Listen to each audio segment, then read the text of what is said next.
Kemudian Karen Armstrong, ini yang menurut saya unik. Orang ini kreatif luar biasa, produktif luar biasa. Dia cerita sendiri, kalau nulis itu dia rasanya kayak ndak mikir, ndak bingung referensi, ndak apa, kayak ngobrol aja. Kalau pakai bahasanya Daniel Goleman itu flow. Flow itu ya sudah, nulis saja dan jalan. Tiba-tiba dapat sekian ratus halaman. Kalau kalian bisa kayak gini enak. Ya kan? Loh, para ulama zaman dulu itu jangan salah. Nggak mungkin dia kayak kita sekarang gaya nulisnya. Imam Ghazali itu nulis buku-bukunya ketika dia umur 40 tahun. Setelah dia uzlah di masjid di Syam itu. Dan Imam Ghazali meninggal umur 54. 40 tahun sampai 54 itu hanya 14 tahun dia nulis. Dan coba lihat karyanya 300-an lebih. Termasuk yang tebal-tebal, Ihya Ulumuddin atau Al-Mustasfa yang usul fikih itu 14 tahun nulis. Jangan-jangan dibayangkan zaman itu ada laptop yang bisa di copy paste sak senenge. Ya kan? Loh, itu 300 kitab loh ya, sak risalah-risalah yang kecil-kecil termasuk yang tebal-tebal luar biasa. Itu gimana nulisnya? Mungkin kamu bilang, mungkin gak punya istri Pak. Loh, dia punya istri, punya anak. Meskipun saat itu ya sedang uzlah menghindari istri dan anaknya. Ya kan? Apalagi Imam Jalaluddin As-Suyuti yang nulis Al-Itqan, Asbah wa Nadzair. Itu jumlah karyanya. Kalau ini tidak nikah. Dia umurnya lebih pendek daripada Ghazali, selisih setahun, 53. Tapi sama, memulai nulis karya pertamanya ditulis waktu dia umur 40 tahun. Dan jumlah karyanya hampir 2 kali lipat tulisannya Ghazali, sekitar 600-an judul kitab di semua bidang kajian Islam. Bayangkan 13 tahun nulis 600 kitab. Itu ndak sempet nongkrong, ndak sempet ngobrol, itu makannya gimana, ya kan?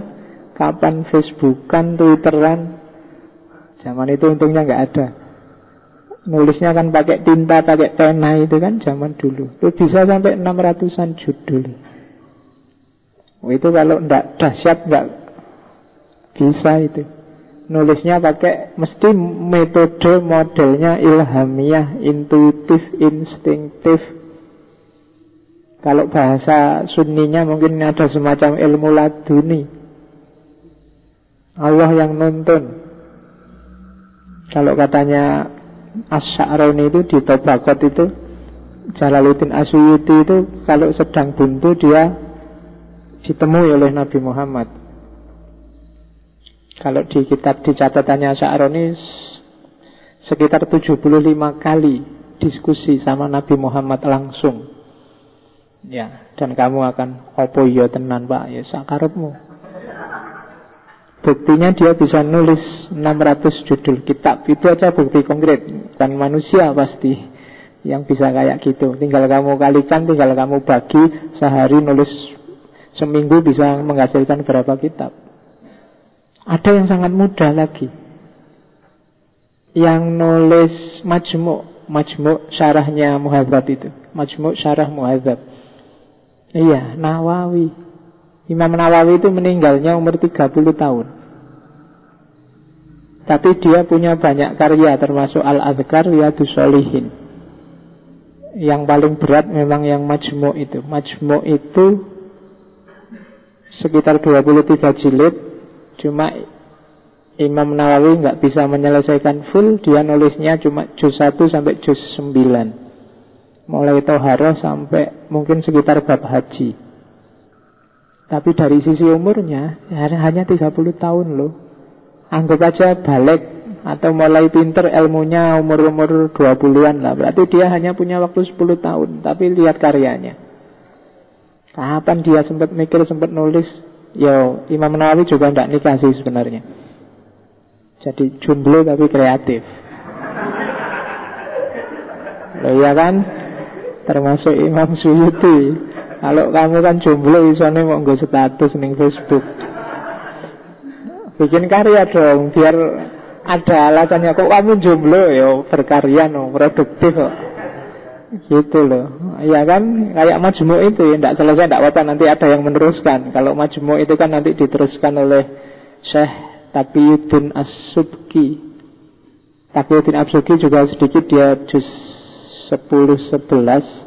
Nanti yang 11 sampai 23 diteruskan oleh Syekh Ahmad Najib Al-Muti'i. Bagi yang merasa Sunni dan Syafi'i, bagi saya harus baca kitab ini.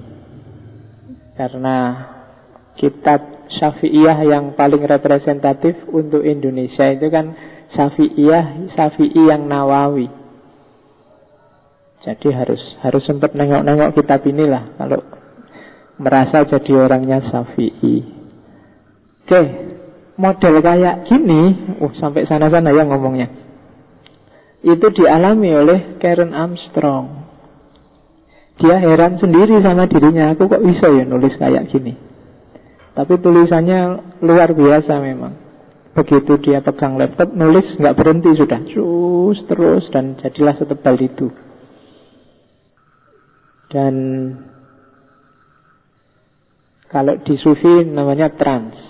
Kayak Ibnu Arabi atau Al-Hallaj waktu nulis Tawain itu kan ya semalam. Jadi sambil merem, sambil satu hatnya lahir jadi kitab. Ya kan? Ya kalau kalian bisa boleh niru lah. Malam-malam bangun-bangun daripada cuma kencing kan nulis apa gitu. Daripada tidak ada hasilnya apa, bahkan satu hatmu siapa ngerti bagus. Ngelanturmu siapa ngerti luar biasa. Ini sebenarnya kalau insting itu kan bisa dilatih. Karena mungkin memang Karen Armstrong awalnya juga sering nulis, lama-lama nulis itu jadi bakat, jadi insting. Insting itu kayak makan minum, itu kan insting. Kamu nggak perlu belajar, ya keluar sendiri. Kejarlah itu. Oke, jadi karena kalau ndak kayak gini, kamu mesti lama nulisnya. Disertasi berapa tahun, tesis berapa puluh tahun. Ya kan? Mikir lama, gayanya nyari judul, gayanya nyari tema, kesuwen. Begitu ngadep laptop, gimana ya mulainya, kalimatnya apa terus. Ya kan? Nggak jadi. Terus keluar ngerokok dulu, ngopi dulu. Habis itu WA-an, habis itu besok aja nggak apa-apa, belum datelin aja kok kan gitu. Dan nggak selesai akhirnya. Ya kan? Kuncinya nulis itu satu, nggak perlu mikir pengen nulis apa. Diawali bagaimana, yang bagus bagaimana, nggak akan jadi, nulis saja. Apa sih idemu? Tulis saja apa adanya. Urusan mempertebal, memperkaya gampang. Kamu tinggal nyari buku, referensi kemana-mana ada. Nulis saja dulu idemu apa. Kalau nunggu buku, nunggu referensi, nunggu dapat bahan di mana, nggak akan selesai. Main insting. Kayak kamu kalau dibatet dosennya, besok makalahnya dikumpul ya, kan cepet itu. Wah, besok ya. Kalau nggak dikumpul sekarang nggak jadi-jadi. Ya kan? Kamu nggak ada skripsi 2 semester 1 tahun. Saya yakin efektifnya nggak ada 1 bulan. Begitu kepepet deadline kan kamu terus mati-matian. Lah ngapain nggak mati-matian sejak kemarin? Mati-matiannya kalau sudah kepepet. Jadi bikin situasi kepepet terus kalau gitu. Jadi anggap aja kamu sedang dipepet, atau nyarilah orang yang mau mepet kamu, biar kamu cepat selesai skripsi, tesis, disertasinya. Tapi ya kayak Karen Armstrong, begitu kamu lanyah, terlatih nulis, akan cepat. Itu keluarnya insting sudah, jalan. Novelis-novelis besar itu kan terus berkarya. Lama-lama kamu punya gaya, punya style. Nggak harus capek, tulisan jadi. Coba aja. Instinktif. Jadi percuma kamu latihan jurnalistik 2, 3, 4 kali, nggak pernah nulis aja kok, buat apa. Jadi daripada gitu mending nggak usah latihan, tapi nulis terus. Tidak ada jeleknya, lama-lama kualitasnya bagus sendiri. Mungkin pertama nulis, temenmu aja nggak paham nulis apa. Kamu sendiri baca, habis itu ya aku mau nulis apa ya, ora paham, serapopo. Lama-lama kamu pasti bisa. Dan itu yang dilakukan Karen Armstrong di History of God. Nah, itu tadi proses nulisnya.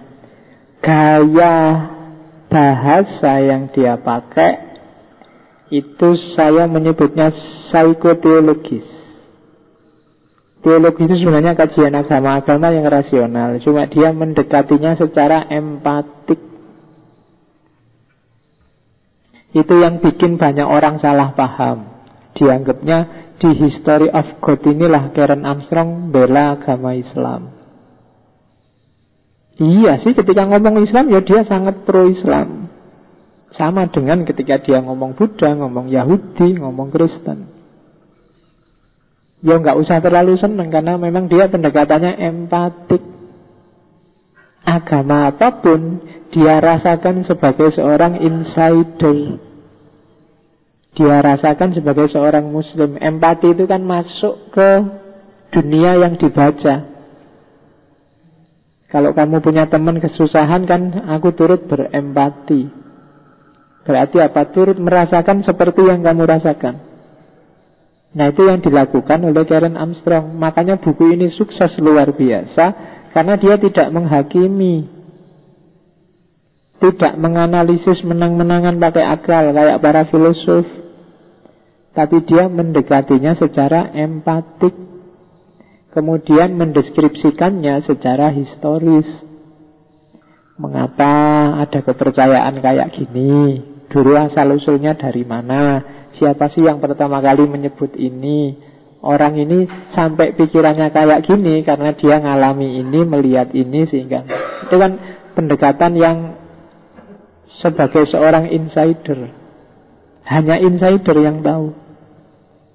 Jadi kalau kamu ingin kayak gaya Karen Armstrong, ya berarti kamu harus ketika mengkaji sesuatu masuklah ke sana. Ketika kamu mengkaji Syiah misalnya, gaya ini ya kamu masuk. Seandainya aku orang Syiah, sentimen kesiahan itu apa saja sih?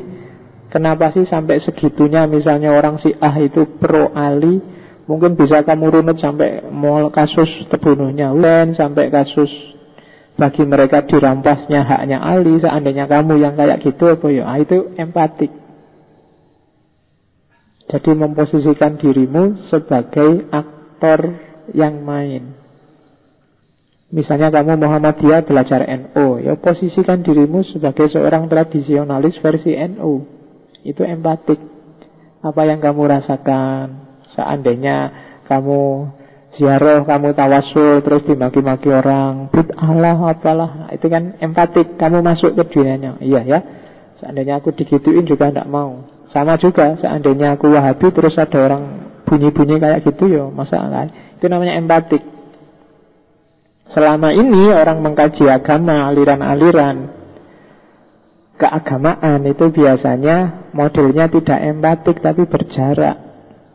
Bahkan dengan kacamatanya sendiri yang ada menghakimi.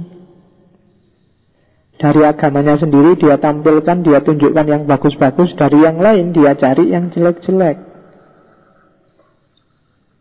Yang terjadi hari ini, dan itulah modusnya dialog. Dialog itu kan selalu gitu. Milikmu apa, milikku ini loh. Jadi masing-masing kukuh di posisinya. Yang terjadi ya akhirnya orang semakin tegas dengan perbedaannya. Dan ketika orang semakin tegas dalam perbedaan, itu semakin susah untuk disatukan. Mau apa-apa yang muncul duluan, kita kan beda. Ya kan? Setiap kali NU Muhammadiyah kamu bahas, misalnya untuk kasus Indonesia ya, sebanyak itulah kamu semakin jauh. Kalian akan semakin tidak dekat. Karena apa? Kalian semakin menegaskan perbedaan. Semakin kalian tunjukkan, ini loh, ini loh, ini loh. Zaman tahun 2006-an saya pernah ke Singapura, NTU. Di sana banyak juga ahli agama. Salah satu yang tak tanyain di sana, kok di Singapura lebih adem ya, nggak kayak di Indonesia rame. Kuncinya apa, Prof? Jawabannya dia, karena di sini agama jarang dibahas. Jadi jarang didiskusikan. Tema-temanya lebih banyak ke sains. Yang agama jarang didiskusikan. Ketika jarang didiskusikan, minusnya lebih gampang. Tapi ketika kamu kebanyakan bahas, kebanyakan diskusi, itu ya semakin ruwet. Apalagi begitu era reformasi, keterbukaan opo wae kan kamu bahas. Bahkan yang tidak punya kompetensi apa-apa ikut bahas, ikut rame, ikut menghakimi. Dan rusak semua akhirnya, bubar wis. Yang baru bisa baca terjemahan sekarang berani nyalahin orang lain loh. Pokoknya Islami Quran hadis. Bisa ngaji mas? Tidak bisa. Tapi Quran itu, Islam itu harus Quran hadis, ya kan? Dan hadisnya cuma kitab terjemahan yang judulnya 40 hadis pilihan gitu kan. Ya. Kalau ceramah sesuai dengan sabda Nabi, Arabnya mesti nggak dibaca, yang artinya. Sip itu. Oke, jadi ya enggak apa-apa sih punya komitmen keagamaan yang bagus, cuma ya ngerti porsi dan proporsinya. Gitu loh. Ya, kalau memang ahli tidak apa-apa. Sekarang setiap orang terus pinginnya kalau ngomong agama terus jadi ustad. Entah diustadkan orang lain atau mengustadkan diri. Iya. Jadi itu yang berat. Saya aja nggak berani disebut ustad. Kurang tinggi. Oke, ustad itu kan guru ya. Ya, untuk memposisikan diri sebagai guru itu kan tidak gampang. Tidak sekedar kamu punya jenggot terus bisa salam dan alhamdulillah gitu ya. Terus ustad. Oke, makanya zaman Nabi itu para sahabat kan nggak mau dia disebut ulama, disebut wali, apa, maunya disebut sahabat aja sama Nabi. Tidak mau disebut yang tinggi-tinggi. Oke, jadi itu jenis kajian psikoteologis. Jadi memposisikan diri sebagai objek yang dikaji.